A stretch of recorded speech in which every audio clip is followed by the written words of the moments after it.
Thank you for making this a part of your evening. We got a fun one tonight. It is week 211 tonight, live from the Da Vinci's Fancy Yellow Thunderdome. It is generic generic Desert Temple from gemstonezVA. Going to be a fun one tonight. It might be a little bit of a sprint. We'll see how this goes. Length of longest section, hardest trick to figure out, and hardest trick to execute tonight. All rated 4 out of 10 by the testers. So we're going to see some big moves, and one-shots might really factor in here in a big way. I think these racers are up to it. We got 19 racers to signed up already. There might have even been more if Doc got a couple extras. Here on screen, we got Nathan MG, You Fail Me, Revelug, and Mr. Hank Scorpio to start out with. Our testers tonight, RB Pimlico, Mithrillionaire, Fen, SQL Infection, Electronic Logic, and we've got Fen and Starlord running scouting for us. Thank you so much for that. If you're new and you don't know what we do, how this works, what it is, this is Romhack Races, and every Saturday night we have a fresh, never-before-seen Super Mario World Kaizo level that was made by somebody cool in our community and tested behind the scenes to make sure that it's ready to be raced and it's not just going to, you know, be some sort of wild soft lock or something. These racers have no idea what they're in for. They're going to race it. You get to watch. And if you want to learn a little bit more, you can check out romhackraces.com. That's our official website. You can get this patch or any of the other patches for any of the other levels that we've raced. Exclamation leaderboard in chat if you want to see who got it. Last week was Louis Duce and You Fail Me in a close 1-2, and Jank Pickle. So keep your eye on You Fail Me in the upper right here. Might be looking for the win this time around. What else I wanted to mention? Thanks, of course, to Dr. No running the restream for us, and Dita the Fourth, who's rocking it out at TwitchCon at the crowd control booth, usually helping us out with the leaderboard and the website and stuff. She does a lot of great stuff behind the scenes. We got about a minute and a half to go, so make sure you get comfy, make sure you're well hydrated, and make sure your pets are comfy too. Make sure your cat or dog or fish or whatever, have some food, because you're not going to want to look away. It's going to be a lot of fun. We're going to race it. You're going to watch, and it's going to be fun. I'm Glitch Cat. You probably knew that, but if you didn't, hi, that's me. I will be bringing you the play-by-play, and if you have any questions or anything while we're racing, please feel free to just ask. I'll try to cover the mechanics and sort of the dynamics of the race, but feel free to just shout it out. No bad questions here. Everyone's trying to learn about Kaizo and have a fun night, so open invitation as we go through the night. We got 21, I am told, ready to go. So this might be a really intense race with the 4 out of 10 difficulty. Like I said, Nathan, You Fail Me, Revelug, and Mr. Hank Scorpio. And normally, I'm sure most of you are familiar with this, but this is for the folks that might be new. In these races are a challenge of sight reading. The The racers don't know what they're in for. They don't know what's going to come up in the level. They are literally seeing this for the first time. So consistency of obstacles that they already know and one-shots on obstacles that they are just seeing for the first time is really going to make a difference. I think, if I had to kind of call it, I think we might see some one-shots tonight or some 2 or 3 shots, which is almost just as good. But, hold on to your seats here. We're going to get ready to start. It's Romhack Races week 211. Generic Desert Temple from gemstonezVA. Normally I would put something useful here, but you've got a level to beat, so go get them. All right. Also, for me, I have also not seen this level, so I'm putting myself in the racer's shoes here, reacting on the fly as well. Ooh, look out. Keep your eye on the upper right. There are some reads here. You fail me already. Now, this actually could be. Keep your eye on You Fail Me in the upper right. They have the progress right now. Could this really actually be? You Fail Me with a chance at Romhack Race's history right now. Upper right-hand corner. This is absolutely spectacular.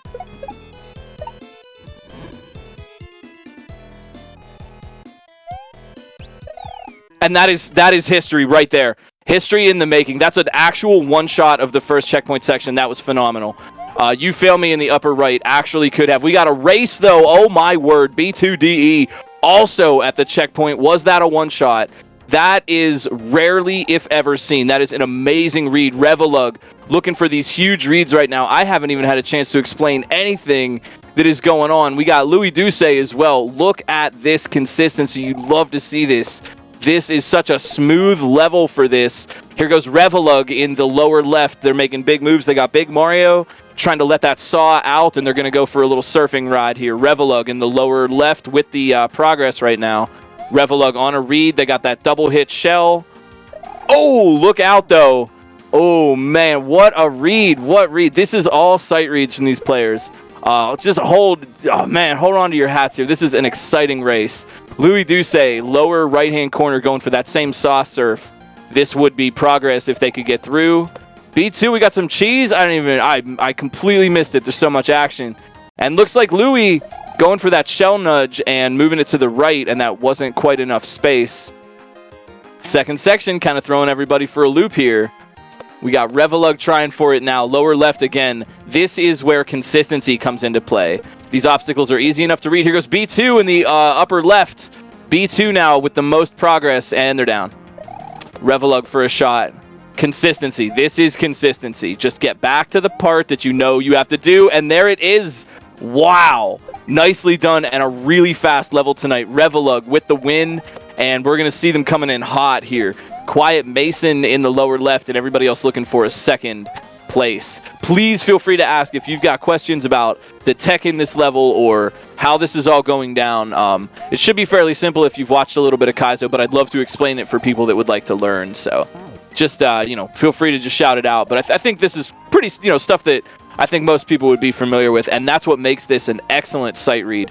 You really get to see the skills of these racers in the raw, so to speak, that this is just like, this is what they can do when they don't even when they just get to play, you know what I mean? And that's a good thing. So many levels sometimes trip us up with gimmickry and silly stuff, and there goes Louis Doucet reading their way to a win, and that's a second in sub 5. We're gonna get some sub 5s tonight.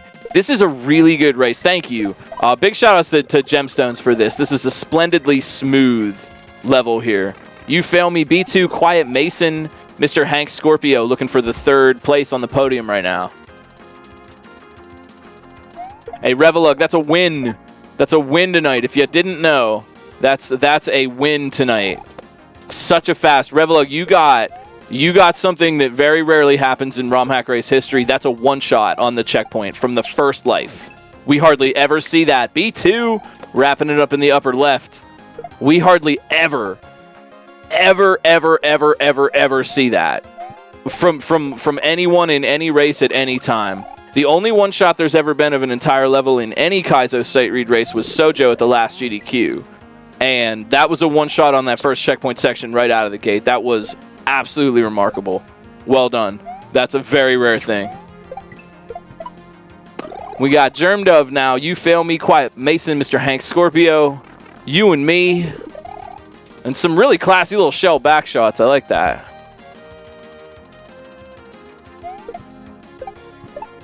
So if you want to know, for those that maybe aren't familiar with the Romhack race's base ROM, all of those shells that are colored will, if you throw them and then you stomp on them, they just stop moving. No more moving shell. But the gray shells, however, will keep moving until you've bounced on them twice. That is actually a vanilla property, and most of the racers should be familiar with that sort of indication. But if you're wondering why that is, it's because the gray shell is a Paracupa shell, actually, in terms of the code. And what you're doing, the first hit, you're knocking the wings off of the Paracupa, and that's why the shell moves twice. Nathan MG looking for a win in the lower right. Oh, hey, they got it. All right, see, look at that. Oh, whoa, photo finish there. Who got it first? Nathan or Germ Dove? Oh my gosh, it was Germ Dove. What was it? Oh, geez. I have no idea. I was trying to tell by the countdown, but that was such a close finish. Nicely done. If you're having fun, please go and check this level out for yourselves. RomhackRaces.com is the website. You can play this. You can check out all our levels. We do these races every Saturday.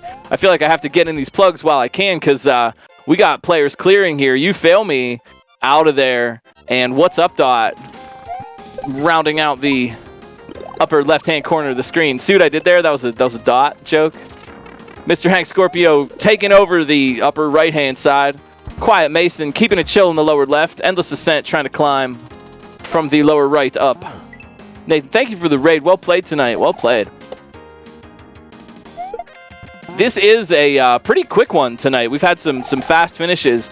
Personally, I think a lot of the racers would agree. I think that's a good thing. You know, sometimes we have really tough ones that maybe will take, 40 minutes before a clear. But these quick ones, you get in, you get out, you play some cool moves, and you get to just kind of chill for the evening. So, if you're interested, signups are always available for anybody. And if you don't want to necessarily race something super tough, take a look at this one. It's pretty chill.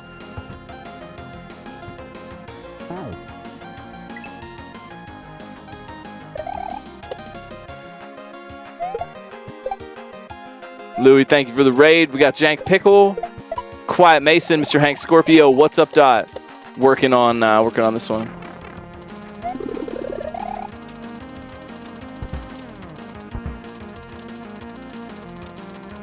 It's nice to win. I say this a lot. Kaizo is tough. It's challenging. Play something you can win sometimes. It's good for you. Be motivated.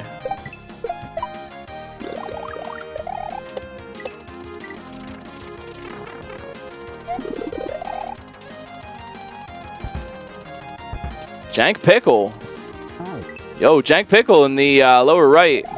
I think you could. I think you could jump over with that little 2-frame jump. You might be able to jump over the thwimp. 21 out of 22 racers finished, or on the second section, all racers H in under 10 minutes. That is really remarkable. We had 21 racers sign up tonight. People are getting better. I really, I know this for a fact. I mean, it's not just like my opinion. It's for an absolute fact. I think even if we would have raced this exact level 3 years ago, it would be a lot more difficult, and we would see a lot more people still on the first section right now. People have come a long way, and I think y'all should be very proud of yourselves. No, honestly, I think you got a good level here. It's nice to have a nice little sprint like this from time to time. There really is. There's nothing wrong with just a really delicious plain pepperoni pizza. You know what I mean? Jank Pickle. Nicely done. And Quiet Mason. Shh. I mean, good job. That was really good. That was a good clear from Quiet Mason. It's really a good job. What's up, Dot? Mr. Hank Scorpio, Jazzman, Endless Ascent. Hey, if you think this race is going by too quickly and you want to see some more Kaizo tonight, follow the racers. It's Saturday, and there are a lot of folks streaming Kaizo right now. So, hey, hang out, say hey, tell them good job on the race. It'll make somebody's night, I promise. You died once in the first section? Did you? Oh, yeah, excuse me. Yeah, okay. Okay, sure. Yeah, that was you fail me. Excuse me. That was you fail me with the one shot, but then Revelug, you were right on the checkpoint too. And there's Stucat with the win and Jazzman at the same time. Nicely done, yo. Both of yous. Jazzman, Stucat kind of bebopping their way to the end. Good job. But yeah, Revelug. So one death for Revelug, and you got on the second section, and you fail me only. They didn't die at all. Still, though, one death on a checkpoint is kind of unheard of. I honestly, I would say a 5-shot is really good for a checkpoint section. We mostly don't see a 5-shot. Anything less than 5 to 10 deaths on a checkpoint section is real good.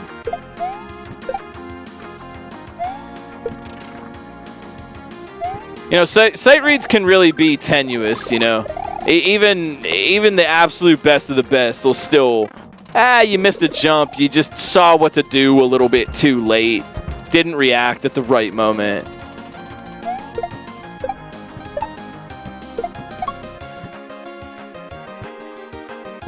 Oh, Mr. Hank Scorpio. Oh, what's up, Dot? Nice try on that back shot.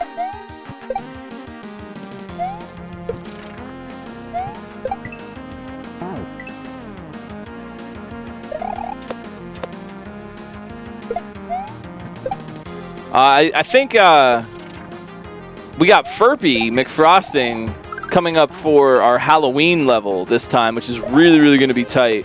I don't know who next week's maker is,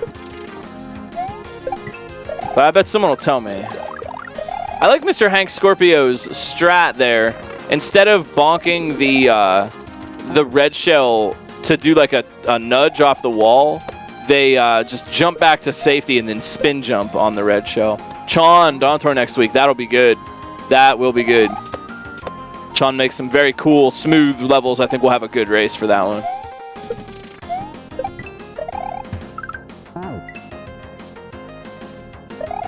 That's correct. Love yourself. Yup, yup, yup.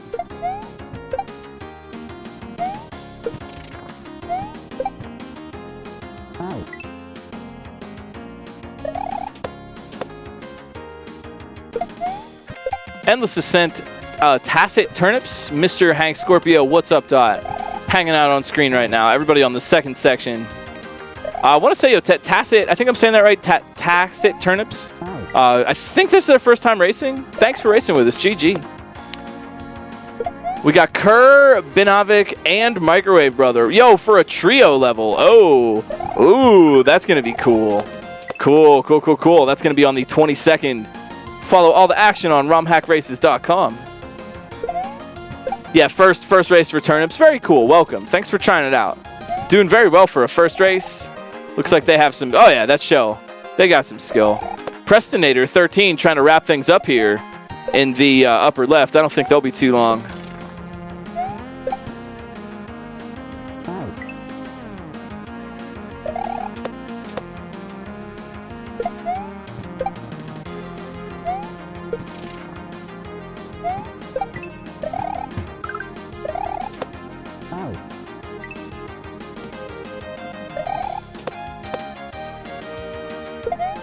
This is a great first race level to do. And I really want to highlight the value of these kind of just chill 4 out of 10 levels with just some cool stuff to do, because it really provides a great point of entry for people. If we're only racing 6 or 7 or even maybe sometimes 5 out of 10 levels every single week, you know, what's a new racer? Well, you know, I don't know if I could do that. That's real hard or whatever. Like, we have to have some chill stuff like this. So this fits right in.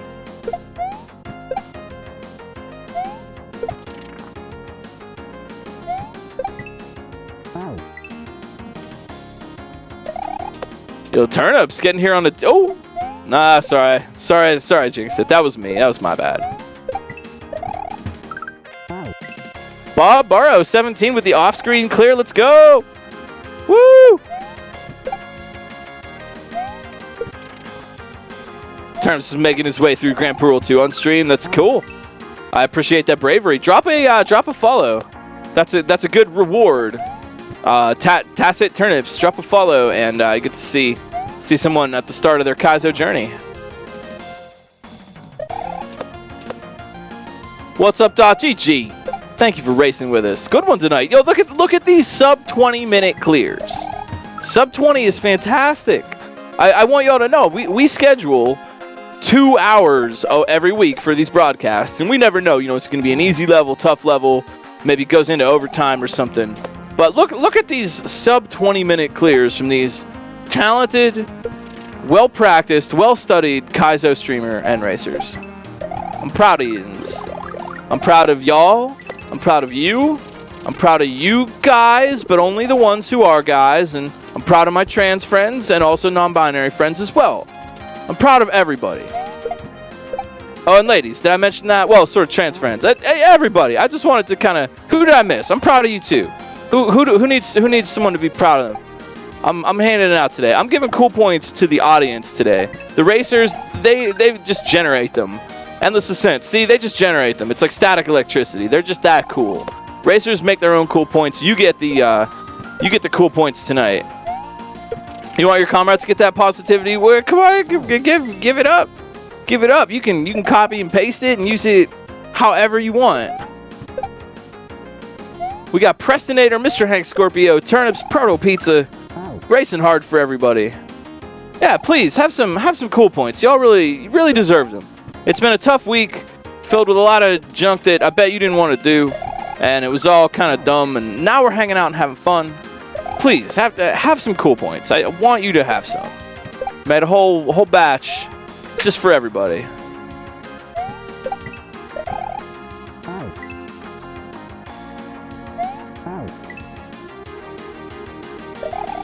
Yo, welcome back, Bob Barrow. Excellent level to start back out on. Palius too. GG. Thanks for hanging out. Yeah, you know, that's true, Nathan. You know, I've kind of noticed that there have been a lot of Grand Poo World's been kind of popping back off again. It's neat how sort of like generations like of players kind of grow up to getting that. There's Prestonator. Yo, sub 20.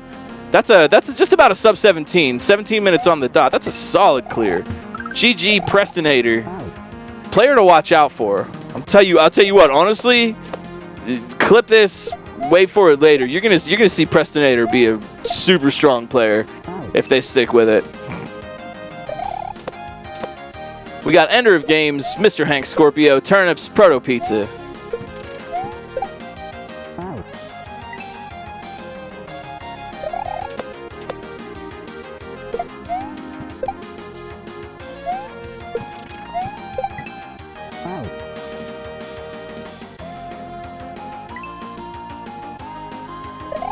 So I know it's probably it's probably old news at this point, but really liked that Super Mario Brothers trailer movie. I know it's got a floppy piece of white bread in it, but it's also got Jack Black as Bowser, and it's got Proto Pizza clearing the H. That's the secret scene at the end. They didn't want you to know, but I spoiled it. At the end, Proto Pizza gets the win. Pretty cool. Spoiler alert.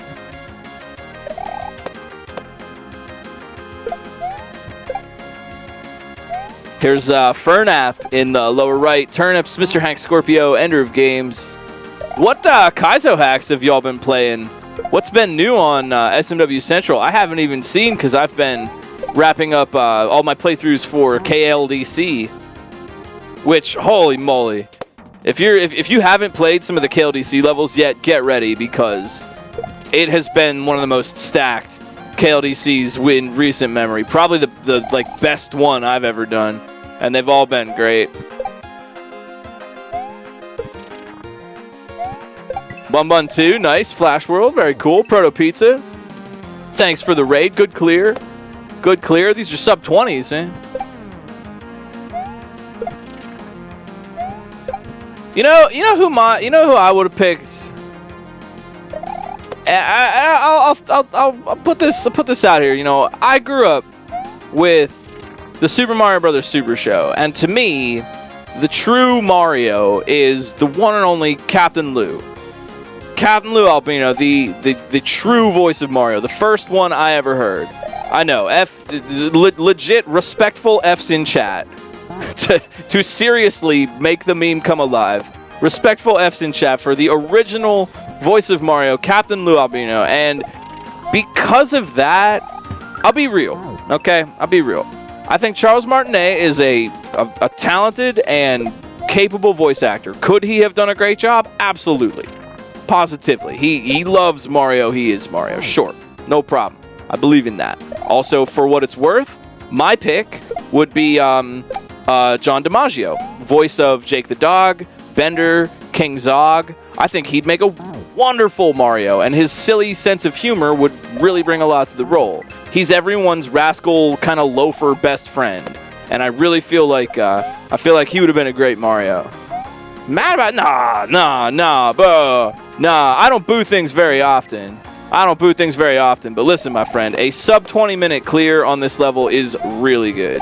Sometimes it's hard to see progress, but that is a good thing. You know, listen to the others. You know, sometimes they can see things in your gameplay that it's hard for you to see because you're so focused on it. We all want to do better, but sub 20 minutes is absolutely really good. Look at all, you know, like, look, there's other people still playing. Look, you're not even last, you know?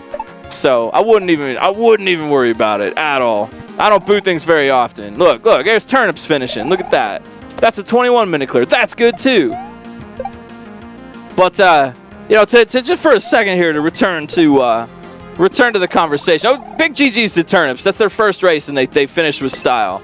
Big GGs. But you know, as the kid who grew up with Captain Lou as the voice of Mario, I'll be real. When I was a kid and Mario 64 came out, I put on my grandpa voice for this one. When I was a young lad, Nintendo 64 came out. It was the newest thing in the whole wide world. And when I heard Charles Martinet's voice as Mario for the first time, I always thought it was kind of weird. I think Mario kind of, you know, he kind of sounds like this. Yeah, he's from Brooklyn. He might have a little bit of an accent, but he's from Brooklyn. He's a guy from Brooklyn. It's Mario. And when Charles Martinet's out here going, wahoo, look at me, it's me, I'm Mario. I didn't think that was really, you know, it. So, you know, that's just my 2 cents on it. Turnips, thank you for the raid. Hey, drop a follow for a friend. Let's throw some light on a new Kaizo streamer. We still have a race here. Ender of Games, Mr. Hank Scorpio, CO, and Fernap. Section 2.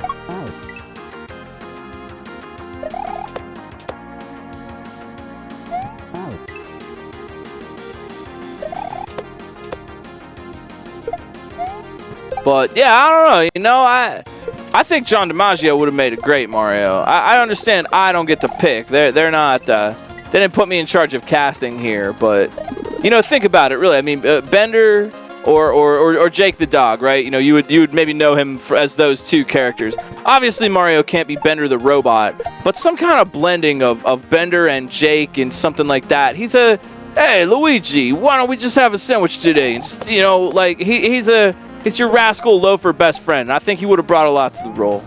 But that's just me.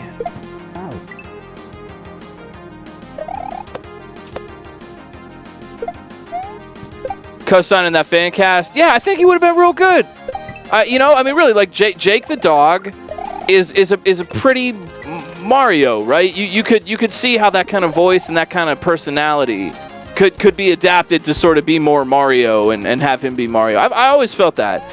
I always felt that from the time they dropped the cast for the first time, I'm like, man, it should have been John DiMaggio. Hey, it should have been Mr. Hank Scorpio, casted as the winner of the level with that big sub 25-minute clear. GG. She's the Hammock District. Why didn't I think of that?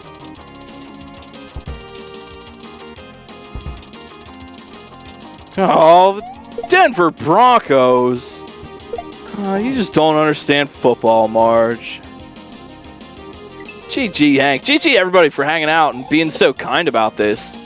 Yeah, really, you're getting the cool points tonight, chat. You're so supportive, and you always post GGs, and you're cheering for all your friends. That's great. That's great. I don't even have to remind you that although we are Romhack races, it's a community fun event wrapped up in a race. That's the shiny packaging that you take off and throw away to get to the cool stuff. You know? We got a leaderboard, we got a race. People, you know, you could take that seriously. But, you know, at the end of the day, we're all here having fun. Thank you, Dot. Thank you, thank you. Thank you so much.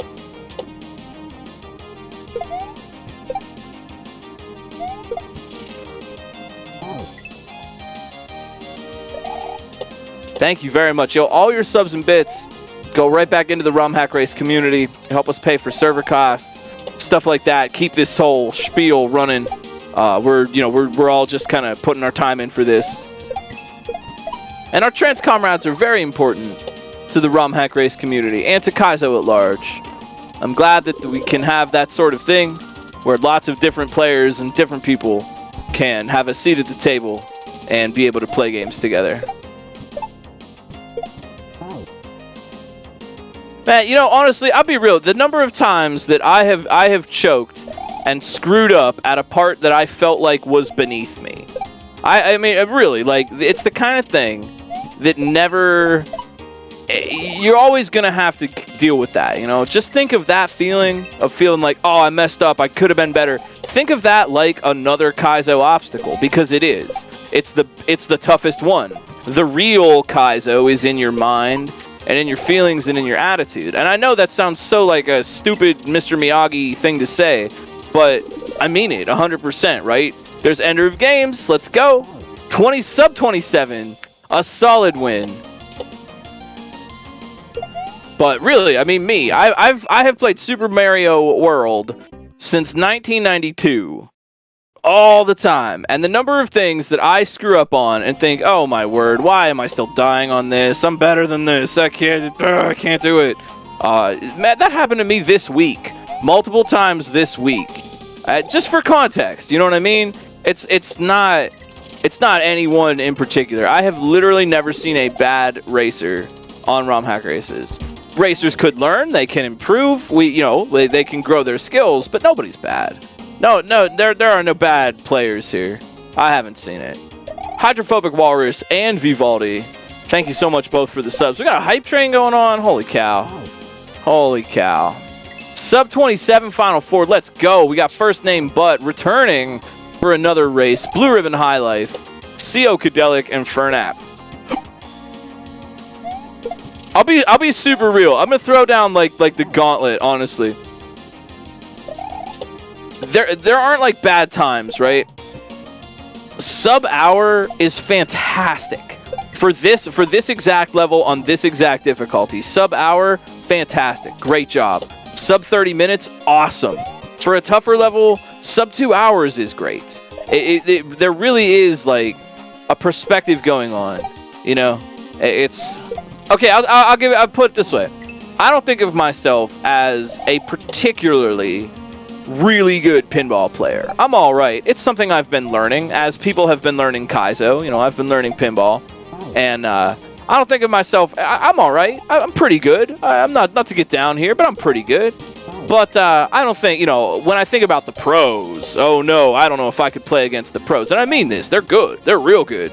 But I was watching a tournament today, a streamed tournament online, and these are good players playing. And you know what? What I took from that? They make the same mistakes I do. And I found myself thinking, I might be able to play against these guys. They're real good, but look, they screw up too. They got a bad bounce. They had a bad thing. Who knows, It always happens. The best players are the ones who manage to get through that in their brain and turn that into ultimately a way to just improve and sit down and think about it. If you notice, I screwed up, I shouldn't have been bad at that part.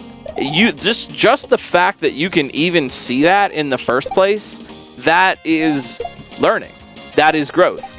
How are you ever going to fix something you don't even know what it is? Being able to identify what your problem is a strength and a skill that actually helps there not be, the same kind of problems. It'll just get you new ones, right?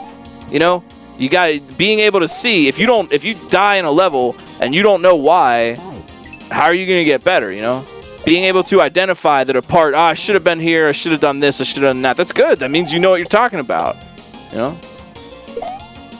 There's the brain game and the hand game. Jeez, please, man, y'all are kind. Yo, chat, please. Cool points, take them. I'm opening up the mine. Please come just pan for cool points in the river of cool points. There's enough for everybody. Everybody in chat. Thank you, Captain Blueprint, for the subs. Thanks for helping us keep things rolling here on Romhack Races. If you're having fun, drop a follow. Come back and see us. We do this Saturday nights, 8 o'clock Eastern. And we're always on Discord and on the Romhack Races website, so feel free to hang out with the community off stream. There's plenty of Kaizo friends on Twitch.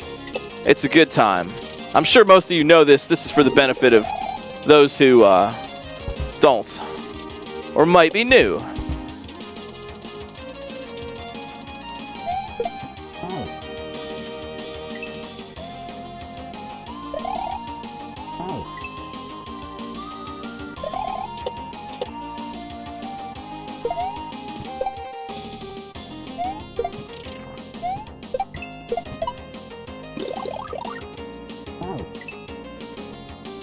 How's your Saturday night going, chat?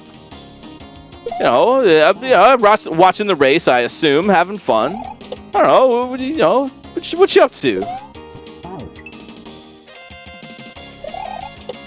Me, I'm cleaning my living room. Me and Sky are cleaning the house. It's gonna be all nice and organized and warm. It's gonna be awesome. Makes me real happy. Blue ribbon. Yeah, see, this thwimp is tripping everybody up. There it is! Blue ribbon high life. Well timed, well timed. I'll give you a trick here. When it comes to timing, that thwimp obstacle can be a really tricky thing to do, right? Because when do you move? Maybe I'm a little bit late, I'm a little bit early. When do you move? How do you figure out what the right time is in a situation like that? Like, when the right time is. It's when the thwimp isn't on the ground. Like, duh. But how do you find out when to go and what to do and how to move? Here's my advice. Work from known constants. That is the way we do science. That is the way we'll understand things. Find something that isn't you, that is always going to be the same about that obstacle every single time. And there are lots and lots and lots of things like that. Let's take the thwimp, for example. The thwimp is made of constants. The thwimp has like a cycle, right? It'll jump, and then it'll wait, and then jump, and then wait, and then jump, and then wait, and back and forth like that, right? That duration, as I'm sure you know, is the same every single time, right? It waits for the same amount of time. It jumps for the same amount of time. It's all the same. It's a metronome, right? Click, click, click, click. So what you can do is when do you actually run to make it under there? We know all this. This is obvious, duh, of course. When do you figure that out? How do you eliminate human error from what you're doing? Known constants. If you have no idea when to run, the first thing you can try is tell yourself, okay, I'm going to move when something else happens. And you tell yourself, okay, when the thwimp lands on the ground, that's when I'm going to run forward, right? And then you're either going to make it or you're not going to make it. What determines if the thwimp goes left or right? It just goes back and forth. If it's on the left, it'll go to the right. It'll go to the left. It'll go to the right. Just left, right, left, right, left, right. Just opposites.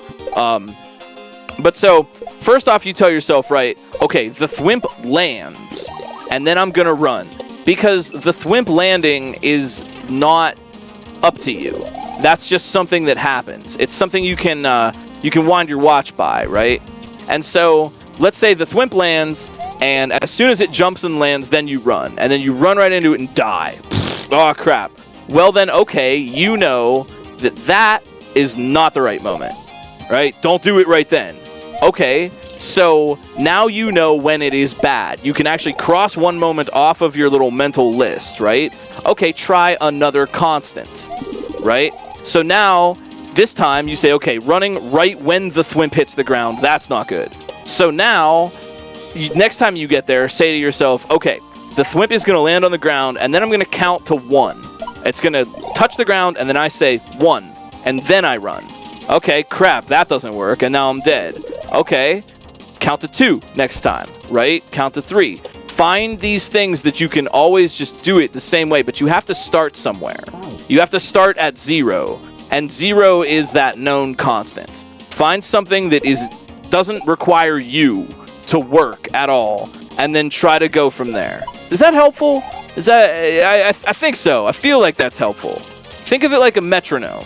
The thwimp goes back and forth and back and forth, and that's 1, 2, 1, 2, 1, 2.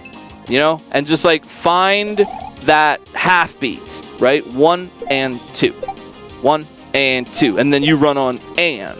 And really, the better you can start learning how to orient yourself with known constants, the better it's all going to be. And so here, right? So there's another thing. I have neglected something here as I'm watching these racers go for this. Isolate the variables. When you get to that thwimp and it's jumping back and forth, right? There is a variable where you're standing, right? Because you might be farther away, you might be closer.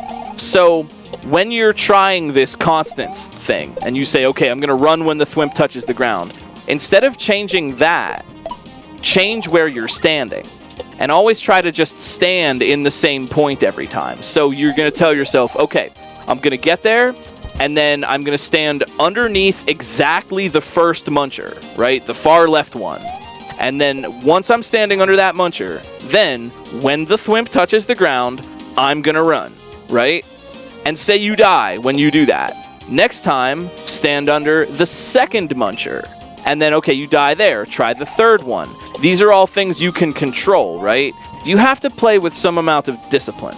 And I know we don't like rules and discipline here in Kaizo, or we don't like, well, discipline sometimes. I prefer a disciplined style, but we don't like rules in Kaizo. I get that. But, play with some discipline. Try to do the same thing every time. Try to stand in the same place every time. Take note of where you're standing.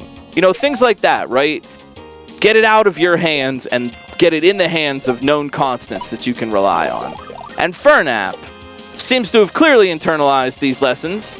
GG, well played, Fernap. Nicely done. Am I making sense? Is this helpful for everybody? I love to talk about this kind of thing. I'm sorry if I'm just talking your ear off over here.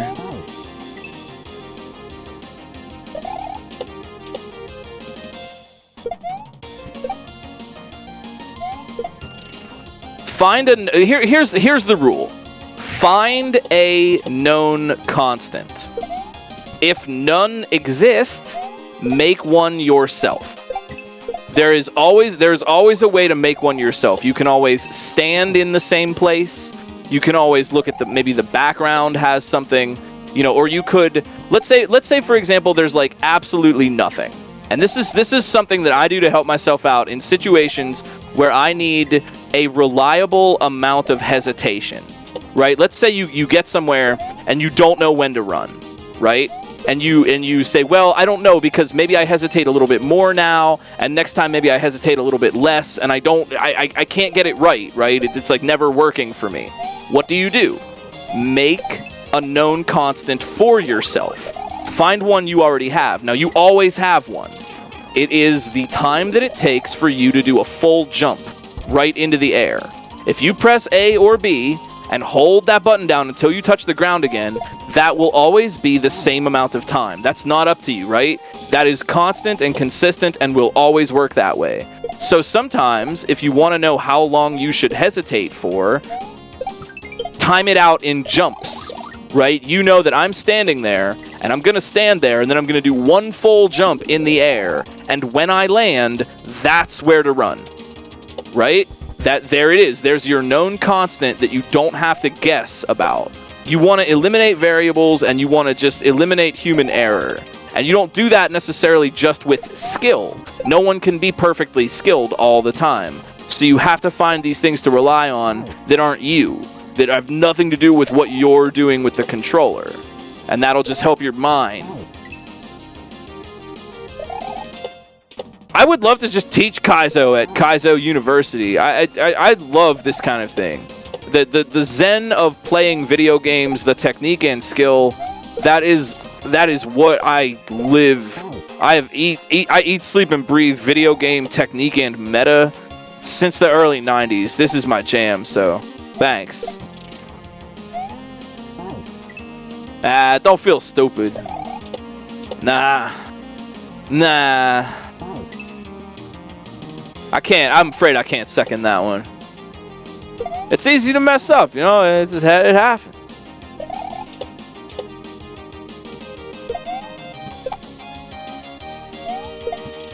We got CO Cadelic and First Name Bud here trying hard. Still rocking that sub-hour clear. That I would agree with that, Captain Blueprint. Kaizo is a lot. Kaizo, video games in general. Kaizo, as a little subset, is very much like a sufficiently technical lexicon of skill to be the equivalent of something like learning an instrument or skateboarding. I like skateboarding analogy, BMX bikes. Yo-yo comes to mind, juggling, parkour, gymnastics, anything like that where there's like basic skills and then you get better and better and better and you're doing more and more and more tricks, or figure skating or something like that. Skateboarding I'm familiar with. You start by riding your board, then you maybe do the ollie, then you do the kickflip, then you get to go on the Tony Hawk ramp. After you work on all that. But the guys, the ladies, non-binary friends, and trans comrades who skate at a high level, they're just kind of doing the basics, but really, really, really, really well.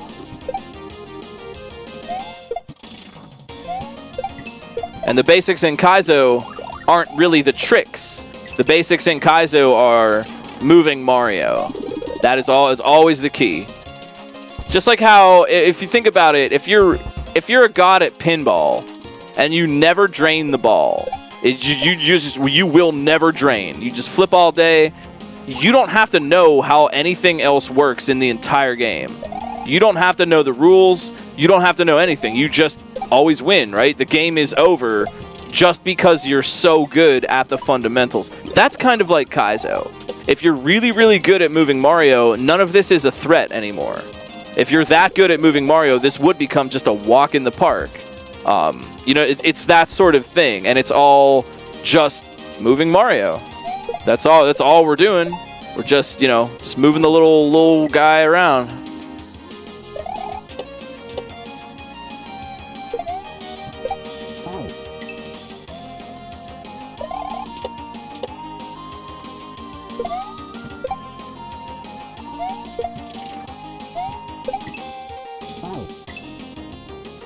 Celebratory art? Just a little guy moving around. That's it, he's just Mario. I'll be real too, my headcanon for Mario is that he is literally as big as he is on the screen. Like if Mario were to jump out of the screen, he would be like as big as my thumb. Like Big Mario is like as big as your thumb, you know what I mean? He like literally is that big on your television and in real life. That's just my headcanon, but I actually really like it. What if you're on a huge screen? Well, that's how the power-up mushroom works.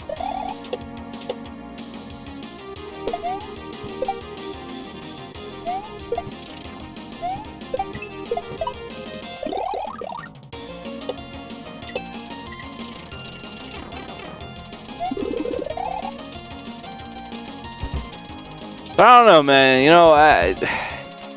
I grew up, I was really thinking about this today. I was talking with some IRL friends and my sister, and I was just really thinking, like, man, I grew up with Captain Lou as Mario, and he didn't sound anything like Charles Martinet. To me, Charles Martinet is the new guy Mario voice. I know many folks have literally grown up knowing nothing but Charles Martinet as the voice of Mario, but it's not always been that way, and so to me, wanting more of a Mario that sounds like this, so wahoo, it's me, Mario. That's like not what I want. I don't know. No, thank you.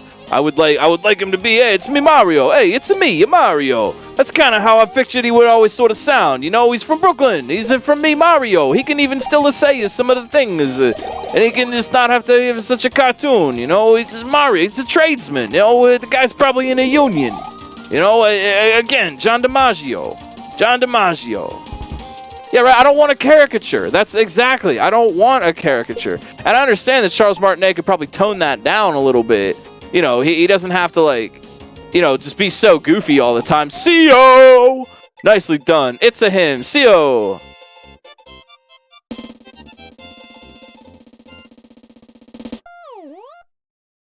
Nicely done. CO Cadelic winning the Romhack race. With the Super Mario. It's Mario. I'll do my own fan dub of the movie with my own Mario voice, and I'll be like, "Hey, Luigi, and you get some spaghetti, huh?" Nah, that's too. That's not Mario enough. We're getting kind of. It's like I don't even know whose voice this is. I'm stuck. Oh, help! I'm stuck in a voice. All right. All right. I'm not stuck anymore. The Super Mario. I hope they're setting it up for multiples. I hope they're setting it up. I mean, they did it with the Sonic movie. Do you low-key feel like they are really trying to beat the Sonic movie? Because I definitely do. Captain Lou doesn't match the personality? Yeah, I suppose so. I think, but I think Captain Lou is closer to how the voice should sound. You could have a different personality with, hey, that kind of Mario, New York, Brooklyn voice. It's me, Mario. What's up? Hey, you need some pipes fixed? Like, he could have a different personality, but have that voice. I agree about the personality, but no, Captain Lou wouldn't fit, but his voice is closer to what I actually think Mario's voice is in my head. right? I don't think necessarily Captain Lou would be the choice, but I do think that it's closer. It's closer than wahoo, yippee. There's something about that that never sat with me. I mean, really, seriously. I was a kid and saw Charles Martinet pop out in Mario 64 and say that for the first time, and my reaction was, "Huh, that's weird. That doesn't sound like Mario." That was there. I'm like, what, 10 years old or whatever, and like that was what I'm thinking. I'm like, this isn't Mario. What the heck? Who's this guy? Who's this Charles Martinet fellow?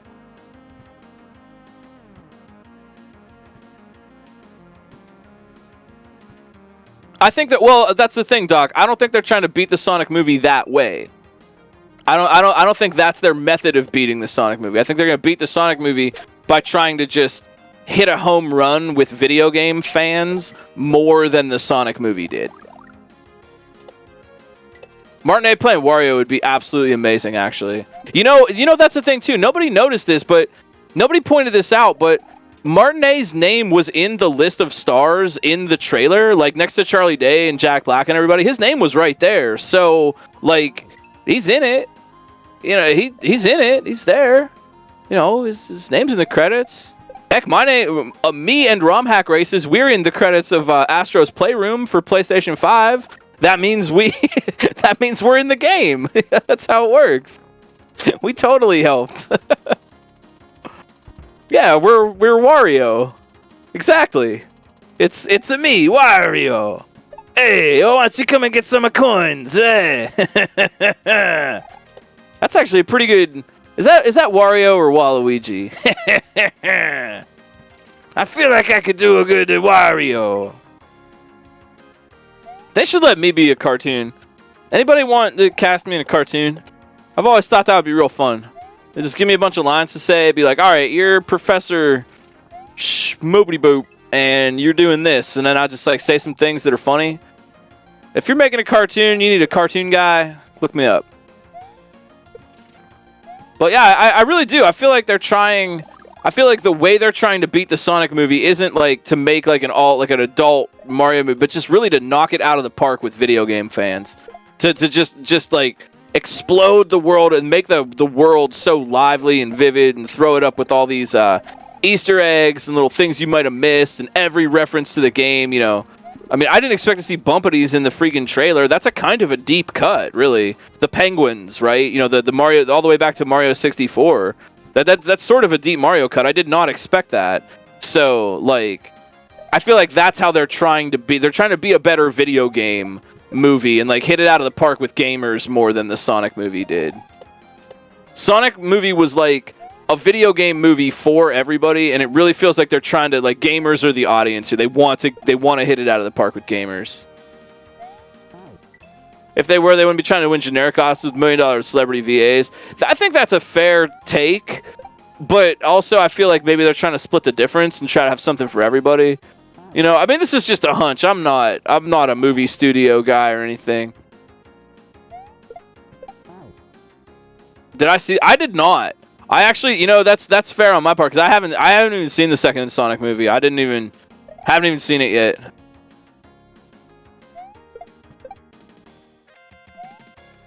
He might, honestly, Doc, that would be wild if true. That would actually, I'm not expecting to see Wario at all, but yeah. Well, you know, that's the thing. They have a goal and a target and still make Hollywood decisions. I feel like in this case, they're just trying to, like, get it right in all those counts. And how often does that work? They might screw it up somewhere, but, like, they got the big Hollywood stars to appeal to the regular folks. They got the beautiful animation and the nice music and the references to appeal to the gamers. They got, you know, they just, like, try to hit everybody's base. They got the fun, colorful characters for kids. You know, they've got, like, the cheeky little humor and the penguins and stuff for an Illumination all ages fun times kids movie. And meanwhile, all the adults are, you know, all the old gamers are gonna flip out because, oh, wow, I can't believe they included that one obscure enemy in that background shot. Oh, did you see it? It was amazing. You know, I feel like, I mean, how well they do with that remains to be seen, but I feel like that's what they're trying to load it up with, kind of something to, like, actually satisfy everybody. And, you know, are they going to get that? No, well, we'll see. We'll see. The penguins were Bumpities? I think so. I think the Bumpities and the penguins from Mario 64 kind of all exist in the same Mario penguin sphere. That's true too, honestly, Spirit Fen, excuse me, I'm gonna keep calling you Spirit of Friend forever, but I'm sorry, I mean Fen, but what comes out of my mouth is Friend. Aww. For me, I'm just excited to just be a kid again. It's just nice to pretend to be a kid again and just get to see the world come to life. I've waited for this since I was 5 years old. That's almost 30 years. That's almost 30 years of my life with no cool Mario movie, with none of, you know what I mean? With none of this. I grew up in the 90s. There was nothing, man. All you kids today get to buy all your Mario t-shirts and toys and all these things. Man, I didn't have any of that. We waited forever, and that's special to me. And there might be problems with it. There might be things to complain about. I'm not even here to say don't do that. Go ahead. We had the Mario 90s movie. Some say the best, and I guess a case could be made for that.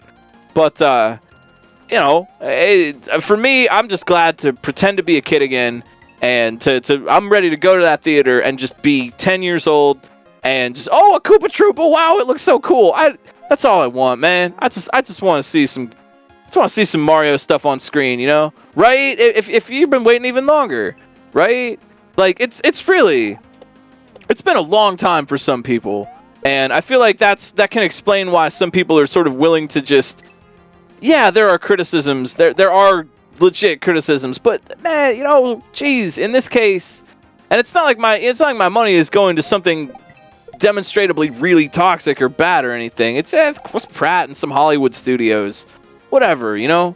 Like, I'm just ready to be a kid again. You're gonna embarrass your kid so much. You blame the 90s Mario movie for your love of dystopian cyberpunk? That's actually, yeah, I dig it. I kind of do, even though the Mario movie itself is sort of a mess, I do sort of like the cyberpunk edgy Mario take on that. Yeah, it's a good cult movie, but it's not really a Mario movie. There is, though, too. That is true. There already is a Mario Brothers movie, by the way. I've mentioned this before. It's called Super Mario Brothers: The Great Mission to Rescue Princess Peach. It was a Japanese-only VHS release from 1986. It is really good, actually. If you're down for Japanese children's cartoon movies and you want to see that take on Mario from '86, it's pretty good. It is, it's neat. And if you're jonesing for some Mario movie content, check it out. Maybe they do take some inspiration from it. Who knows? Who knows? In the Japan movie, Peach kind of comes out of the screen. That is the one where Luigi is blue and yellow, and that gives me a fan theory that Luigi turned into Wario after he got left behind in that universe. Because the green Luigi is like, new. What happened to that blue and yellow Luigi? Well, he's wearing Wario's colors, and in that movie, he has an affinity for gold and collecting treasure. So, abandoned in that universe by his brother, he decided to become an evil, warped, negative version of his brother.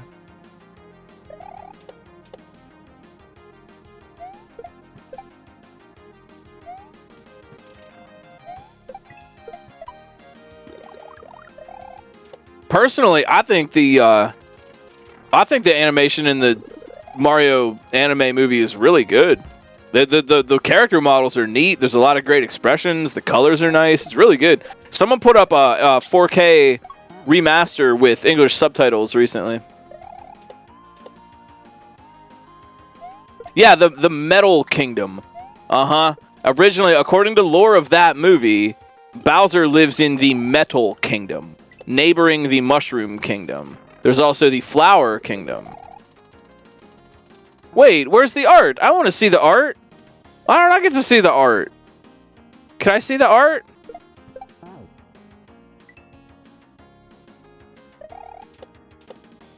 Oh, it's on Discord. Oh. Well, I'm not. Oh, that's a good one. Thanks. Oh, no, it's good. I saw it.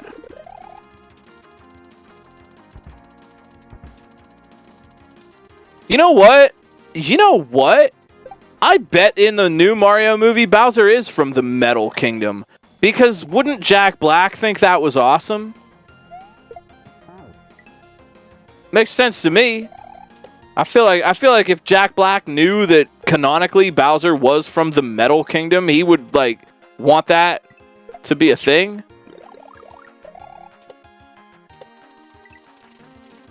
I was a little skeptical at first, but holy moly, Jack Black is gonna be a great Bowser, dude. Someone said Jack Black is like a character actor caught in the world of celebrity. Like this is what he's to do. I think that's true, actually.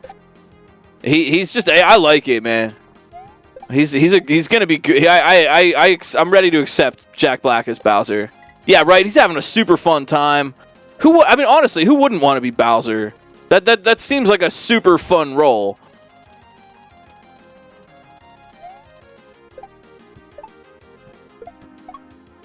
Yo, first name Butt, one thwimp away. Can we do it?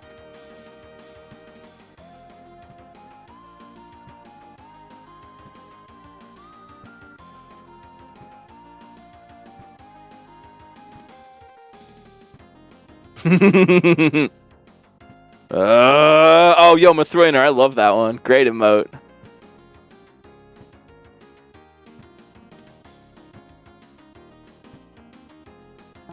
Oh! Oh, that was such a good try, though. Oh! Oh, that down input. Yeah, they had it, too, but that down input made him hesitate. Oh, that was a good try.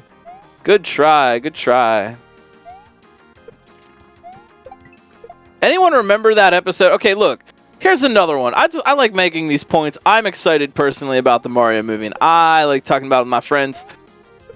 For those of you that grew up with the Mario Super Show, like us cool cats, people are just, oh, that's not Mario. Mario would never do something like that. Listen, in the Super Mario Brothers Super Show in the 90s, I believe it was Wendy Koopa kidnapped former President George Bush and his wife and flooded the White House, and Mario and Luigi came and saved the president with plumbing.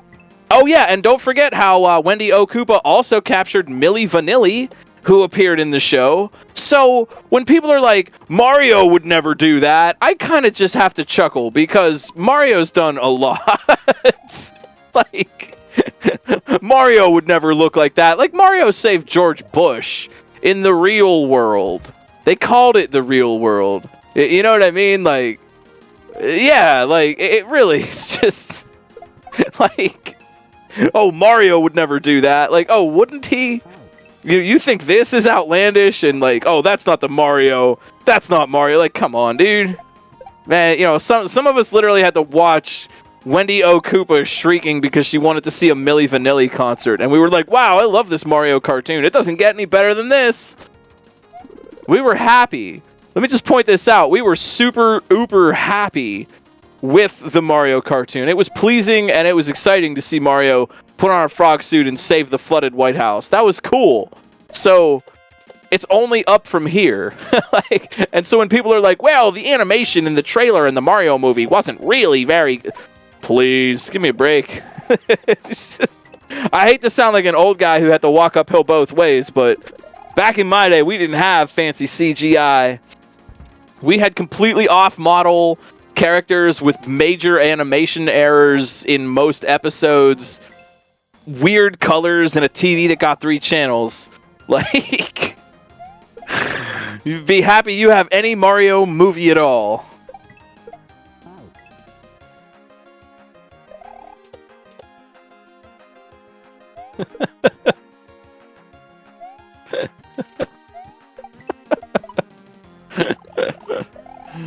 Oh, man. Someone said the trailer looked like a cutscene from a Mario game, and I kind of agree. What if we get another game? What if we get Super Mario Brothers the movie, the game? What if we get a Mario Odyssey 2? That'd be pretty cool.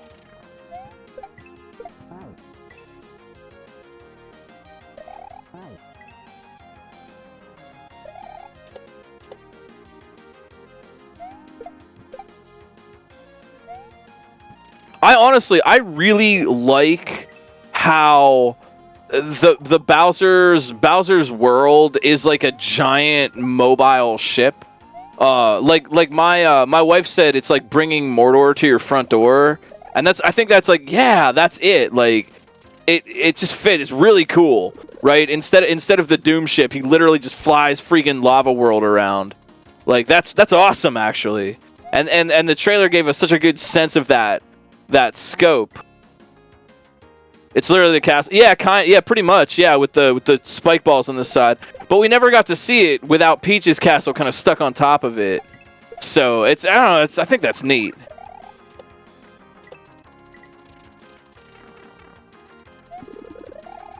Still here, still selling more doors. Fill a whole quarry up with them. Check it out. It's full of lava. This one's full of lava.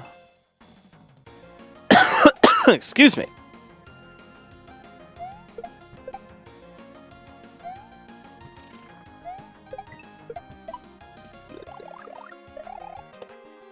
I have another hunch too, and this is just a wild, speculative hunch.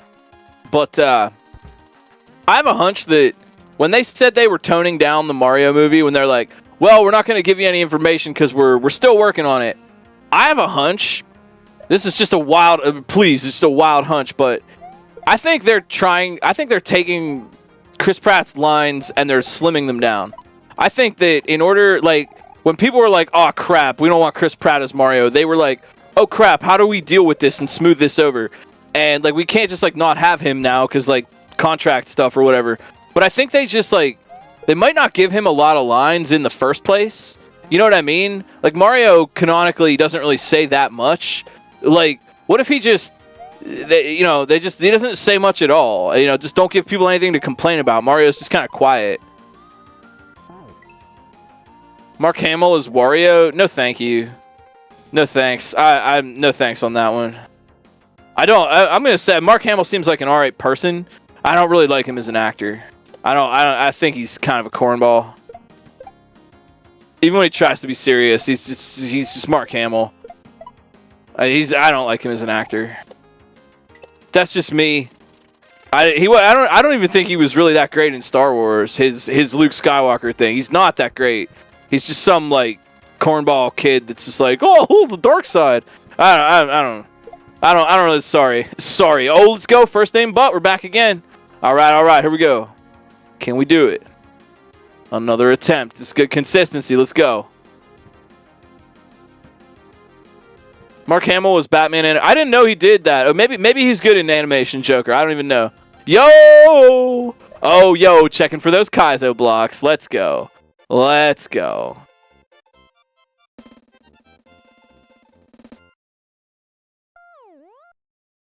I agree, Doc. That's 110%. But how is it? It's funny that Mario is yet again the most unremarkable character in his own movie. You know? Like, just like in Mario 2, everybody else is more interesting than Mario. And that's funny. And that was everybody through Romhack Races week 211. Holy cow. You can check out romhackraces.com for more information about us and what we're doing. Download these patches for yourself and play them if you want to play some Kaizo. Excuse me. Check out SMW Central for the latest in Super Mario World hacking. And play some KLDC levels. Follow the racers, hang out on Twitch, watch some Kaizo. Thank you for hanging out with us tonight. I really appreciate it. We do these every Saturday at 8 o'clock p.m. Eastern. Next week's maker is going to be Chon Dontor, maker of Love Yourself. It's going to be real cool. Come back and see us again. Race with us if you want. Thank you to everybody that showed up tonight. We are going to kick the raid over to Failstream. You will know them as the maker of the Fails Flotilla series and one of the really most accomplished Mario Maker players that's out there. Failstream's a good friend, and I hope you have a good time hanging out on the stream. For my friends, for my community, I have been GlitchCat. I may stream tomorrow, but my bandmates and I may jam. So if I don't see it tomorrow, I will for sure catch it on Monday over on my stream for some more KLDC. Thanks for watching Romhack Races. I hope you had a great night. I'll be hanging around on Discord if folks want to chalk shop with us. But thanks for watching. You matter. Your thoughts matter. Your heart matters. Your feelings matter. You matter to other people in your lives, and you matter to me as human beings. You matter to the internet's #1 Longboy Furret. And the people that matter to you in your lives would love to hear from you about that.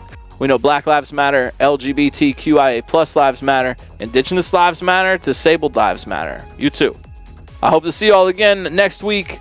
I'll see you around this week on Twitch. Have a good rest of your weekend. Take care. Play some Kaizo. Peace out.